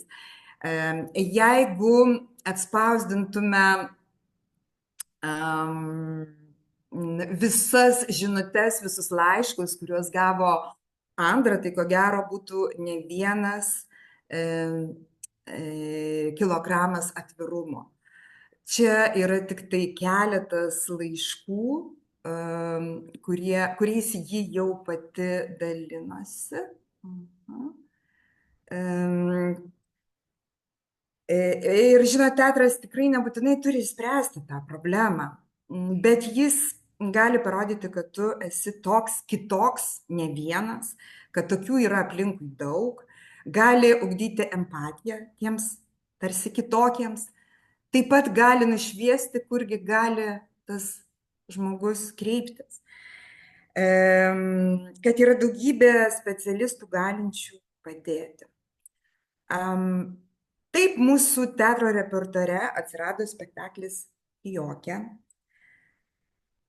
Spektaklis Išpažintis apie ankstyvąjį nėštumą, apie tai, kad galima drąsiai kalbėti apie lytinį brendimą, apie seksą, apie jausmus, apie atsakomybę. Ir atsakomybę ne tik tai prieš save, bet ir prieš būsimą gyvybę. Taip mūsų repertuare atsirado ir spektaklis 918. Tai sukurtas jis beje pagal tikras paauglių istorijas. Ir jame paliečiamos tokios temos kaip prievarta, psichologinis ir fizinis smurtas artimoje aplinkoje, manipuliacija, patyčios. Taip mūsų repertuare atsirado monospektaklis Tylėja, odė mamai, atverianti nepagražintą realybę apie tai, su kuo susiduria šeimos, auginančios autizmo sutrikimo ir Aspergerio sindromo paliestus vaikus. Ir paskutinis vos prieš mėnesį mūsų scenos rampą išvydęs spektaklis, tai yra spektaklis Kodas F32, sukurtas pagal Pauliaus Ignatavičiaus pjesę, liečiantis tokias temas kaip depresija, savižudybė. Ir štai dar viena žinutė po šio spektaklio. Niekada gyvenime taip nelaikiau sūnaus apkabinusi ir niekada negalvojau, kad taip gera su juo būti.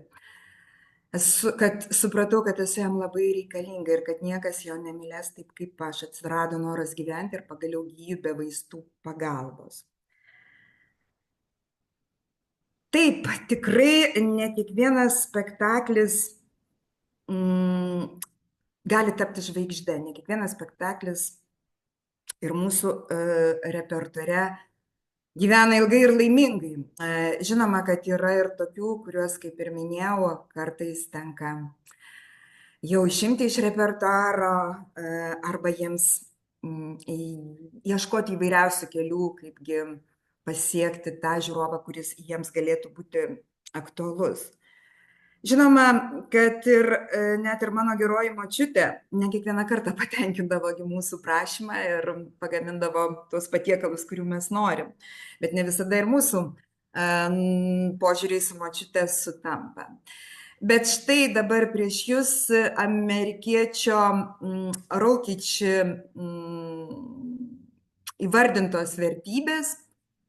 Ir kaip jūs galvojate, kelių iš jų įtakai formavimuisi turi senelių bendravimo su seneliais įtaką. Tai absoliučiai visų vertybių formavimuisi turi bendravimas su seneliais turi įtaką.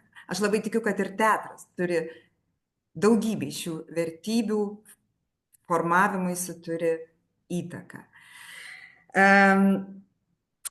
Senelių įtaka turi net ir tokioms vertybių kategorijoms kaip nacionalinis saugumas, kuris atsiranda iš pasitikėjimo. Nes juk seneliais mes pasitikime besąlygiškai. Ir dabar, kai aš pati jau esu močiutė, tai puikiai žinau ir koks yra svarbus tas ryšys su seneliais. Kaip svarbu, kad anūkai pasitikėtų tavimi ir kaip yra svarbu apskritai tas pasitikėjimas. Būtent to abipusio pasitikėjimo aš noriu palinkėti ir teatro vadybininkams, ir menininkams nebijoti leisti savo eksperimentuoti, nebijoti ieškoti naujų nišinių temų. Teatro vadybai ir teatro vadovams nebijoti įsileisti į savo repertuarą tų, rodos, laukinių kačių su dideliais klaustukais. Nes seneliai savo anūkams ir jų klaidoms dažniausiai yra kur kas atlaidesni negu tėvai. Tai būkim ir mes kartais atlaidesni menininkams ir jų eksperimentams, o žiūrovams turbūt vėlgi labai norisi taip pat palinkėti pasitikėjimo ir nebijoti, kaip ir Saulė minėjo, ateiti į tuos kitokius spektaklius. Galbūt būtent šitas teatro siūlomas meniu bus naujas tiltas į dialogą, į naujus mūsų susitikimus. Tai ačiū Jums visiems. Ačiū labai, Inesa. Tai tikrai smagu, man pačiai bent jau labai kyla daug įvairių tokių kaip čia minčių ir viena iš tokių tai labai, man atrodo, prasminga, kad tokių konferencijų, mūsų susitikimų metu mes sužinom iš tikrųjų, kiek mes visko darome, dėl to, kad kartais esam pripratę padėjuoti, kad to nėra, ano nėra, bet kartais ir nežinome, kas vyksta ir, sakykime, tai Inesa, ką tu pristatei, kad Alytaus teatre tiek spektaklių daug jūs turit tom įtraukiom temom, sakykime, ar ne, kurios yra dažnai tokios, kaip sakyti, keliančios iššūkių ne tik teatro vadybai, bet ir žiūrovams. Tai, man atrodo, yra labai svarbu žinoti, kad mes turime pavyzdžių, kad tokie spektakliai gyvuoja ir kad jie ilgai gyvena ir kad jie augina tą auditoriją, nes, sakykime, ir Kristinos spektaklis kurtas, kiek žinau, Kauno miesto kamerinėme teatre ir bendradarbiaujant, tai vėlgi, man atrodo, kad teatrai ir, sakykime, municipaliniai teatrai, ne vien tik tai viešosios tos įstaigos, nepriklausomi teatrai, kuriems galbūt lengviau yra imtis kažkokių tai tų, kaip tu sakai, nišinių temų ar auditorijų, bet ir didesni teatrai irgi neria į tą lauką dėl to, kad mato prasmę ir reikšmę. Tai kaip ir mūsų pranešimų kaip sakyti, tematikos išsemtos, tai dabar kviečiu galbūt įsijungti visus arba norinčius ir vaizdą ir galbūt yra dar norinčių pasidalinti, ar kažkokių dar klausimų turit vieni kitiems, ar tiesiog pasidalinti įžvalgomis, mintimis, kurias sukėlė mūsų šios dienos pristatymai. Man tai labai patiko Inesos spektaklių pavadinimai: karvės, šunys, katės. Aš irgi galvoju, o pas mus yra irgi šunų, bet gal karvių daugiausia. Labai įdomus pristatymas. Ir ačiū tikrai, nes apie savo močiutę galvojau. Taigi. Labai. Aš pamenu, beje, Saulė man kažkada ir pasakė, bet tai kaip tu išdrįsti, kaip vadovė, leisti statyti tokius, atrodo, visiškai keistus eksperimentinius ir atrodo kitą kartą tikrai savo žiūrovų ir auditorijos nerasinčius ir netapsiančius tomis melžiamomis karvėmis, bet iš ties tai kartais nutinka stebuklų, žinokit, kiekviena katė gali tapti žvaigžde arba karvė. Ir man atrodo, kad irgi čia yra labai svarbu galbūt Nes, bet kokiu atveju iš vadybinės pusės žiūrint, vis tiek teatrui reikalingos tos lėšos finansinės, kad gyvuotų teatras. Tai, man atrodo, irgi yra svarbu tai, kad, kaip sakyt, palaikyti tas kates, net jeigu jos ir labai nišiniai auditorijai, bet vis tiek, sakykime, gerai, Alytus, sakykime, gal palyginus ten su Vilnius, Kaunu mažas miestas yra, ar ne, ir galbūt baigėsi, kaip sakyta, nišinė auditorija, tiesiog jau jos nebėra iš kur vystyti, ar ne, ir tam, kad keliauti kitus miestus, sakykime, ar ne, ir kitur parodyti, tai manau, kad tikrai yra reikalinga ir valstybės pagalba, ir galbūt ir miesto pagalba, finansinė turiu omeny, tai sklaidai, kad jau kai savam mieste, sakykime, ypač mažesniam, jau nėra kur tiesiog fiziškai tos auditorijos auginti, bet taigi kiek Lietuvoje, tai tikrai yra vietų,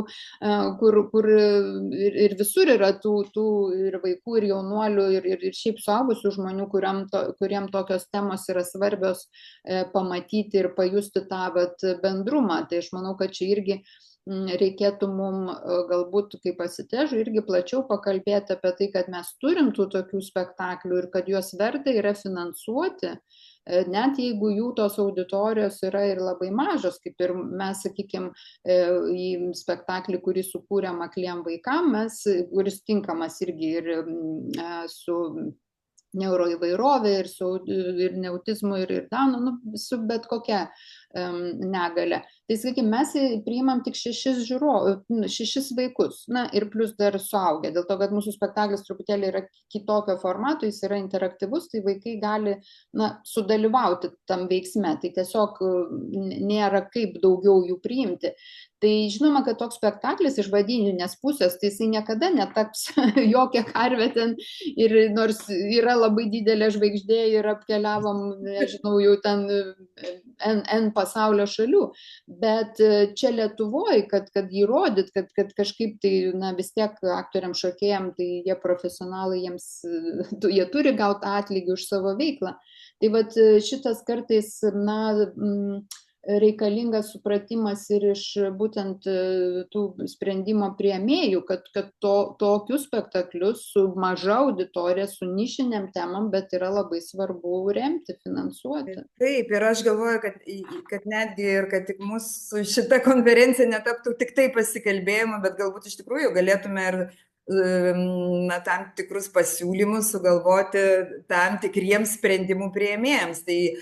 Tai aš galvoju, o jeigu kažkaip teatrai arba bent Asitežas susistemintų tų spektaklių sąrašus, ar ne, tarsi susistemintų visus tuos spektaklius, kurie yra, kaip aš nežinau, aš tą pavadinimą kitoks repertuaras, bet būtent tiems ir vienokiams ir kitokiems, nes kartais, kaip ir minėtas spektaklis Syn, atrodytų, kad jisai tik tai mergaitėms su valgymo sutrikimais, bet iš tiesų tai čia pat liečiama ir patyčios, ir socialinės atskirties, ir kitos temos.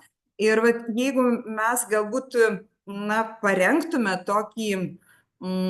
tokius sąrašus su tokiais, nežinau, aprašymais, nuorodomis ar vėlgi kontaktais mūsų pačių. Juk yra dabar ganėtinai neblogai startavusi įtraukiojo ugdymo programa, kuri kol kas yra labai plačiai žinoma švietimo, reiškia laukui labiau gal žinoma, bet jie irgi ieško įvairių sąlyčio taškų ir čia gal mes kažkaip tai galėtume su jais vienaip ar kitaip, juos surasti tų sąlyčio taškus ir pabandyti bendradarbiauti, nes kuomet mūsų forumo teatro spektaklis Kitoks dalyvavo Nacionalinės švietimo agentūros konferencijoje, ten buvo labai daug mokyklų vadovų ir po to iš tikrųjų, kuomet jie gyvai pamatė, tarsi tam tikra kontaktų gyva mugė įvyko, tuomet pasipylė kvietimai. O mes irgi organizuojam čia savo mokytojams tokį seminarą, gal galėtumėte atvažiuoti. Tai kartais ir jie neturi paimos informacijos tiesiog. aš tikrai, jeigu galima įsijungti, aš noriu tikrai nuoširdžiai padėkoti už tai, ką jūs čia pristatėte ir už tai, kad jūs taip dirbate. Ir dabar visiškai palaikau Inesos siūlymą ir čia turbūt eina nuo Alytaus, nes 2004 metais, kai vyko Alytuje nacionalinis festivalis, buvo išsakyti tokie žodžiai, kad kiekvienas mūsų susitikimas turi baigtis kažkokiu raštu tiems atsakingiesiems, kurie padėtų vystyti tas mūsų idėjas, tą mūsų kūrybą ir tą mūsų susitikimą su jaunaisiais žiūrovais. Tai dabar tikrai būtų verta tai padaryti. O dar kartą tik noriu pasakyti, kad šiandien irgi besiruošdami čia dabar festivaliui Panevėžyje, gegužės mėnesį, staiga paklausė, ar buvo iki to, kad irgi buvo 2011 metais mes turėjom festivalį Panevėžyje. Ir pirmą kartą tada atvyko ministras, kuris pasakė tokius žodžius, tai buvo Arūnas Gelūnas, ir pasakė, kad mes dažnai susitinkam turėdami 3 žodžius galvoje: padėkoti, pasidžiaugti, pabendrauti, bet sako, aš dar pridėsiu vieną žodį, kuris yra labai svarbus - padėti. Padėti toliau gyventi, padėti toliau kurti, palaikyti jūs, ta prasme, ta pagalba turi suteikti mums galimybę ir įgyvendinti tai, ką mes darome, ką mes kūrėme ir ką mes norime tą pristatyti. Tai aš tikrai palaikau ir tikrai tai būtų ta mūsų šventė, kovo 20, įprasminta naujų žingsnių į ateitį.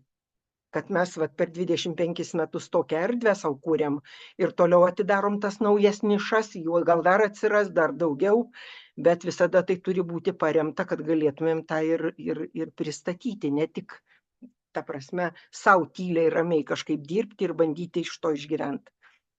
Tai tikrai labai ačiū ir aš tai palaikau. Dėkoju ir Birutei dėkoju labai. Ačiū, Birute, kad tu organizuoji ir kad tu jau 5. konferenciją, čia tik tavo iniciatyva ir tavo tikrai energija. Ir Sauliai, ir Kristinai noriu padėkoti, kad jūs dirbat, kad jūs kūrėt. Ir duok Dieve dar ilgai mums taip gyventi ir ilgai kurti ir nepalikti asitežo, kuris taip svarbus mūsų augančiam jaunimui ir vaikam. Ačiū. Ačiū, Violeta, labai. Jaučiu, kad Jurga nori kažką pasakyti. Na, tikrai visoms labai ačiū. Aš ne viską galėjau klausytis, turėjau truputį išbėgti, bet tikrai labai svarbios ir reikalingos temos, nes atėjo laikas, taip.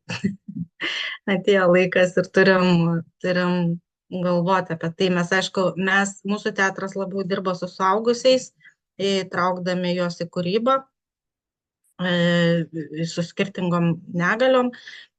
Turim programą Serpantino laboratorija, ilgalaikė programa, nuo 20 metų mes jau ją vykdom. Ir toliau tęsiam su kultūros tarybos finansavimu, bet labai per tai mes labai daug ir sužinom ir žiūrim, kaip prieiti prie to ir informacinį prieinamumą ir visą kitą. Tai labai ačiū visoms ir visiems, kurie dirba toj srityje. Ačiū, Jurga. Tai kągi. Aš dar noriu trupučiuką.